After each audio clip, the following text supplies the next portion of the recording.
ஆண்டவரை நம்பி வாழுங்கள். தந்தை, மகன், தூய ஆவியின் பெயராலே ஆமீன். உங்கள் இதயத்திலிருந்து தியானிக்க உங்களுக்கான இன்றைய வசனங்கள் 1 தெசலோனிக்கர் அதிகாரம் 4 இறைவசனம் 13 மற்றும் 14. சகோதர சகோதரிகளே, இறந்தோரை பற்றி நீங்கள் அறிந்திருக்க வேண்டும் என நாங்கள் விரும்புகிறோம். எதிர்நோக்கி இல்லாத மற்றவர்களைப் போல் நீங்களும் துயருறக்கூடாது. இயேசு இறந்து உயிர்த்தெழுந்தார் என நாம் நம்புகிறோம்.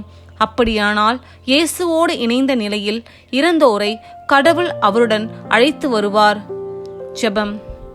அன்பின் பரலோக தந்தையே, இன்றைய இனிய நாளுக்காக உமக்கு நன்றி கூறுகின்றோம். அப்பா, இன்றைய ஜெப நேரத்தில் எங்களை விட்டு பிரிந்து சென்றவர்கள் ஆண்டவரின் வருகையில் எழுப்பப்படுவர் என்பதை நாங்கள் உணர வேண்டும். இப்பூமியில் வாழும் வரை கிறிஸ்துவுக்காக வாழ்ந்து கிறிஸ்துவோடு எழுப்பப்பட எங்களுக்கு வரம் தாரும். ஆமீன்.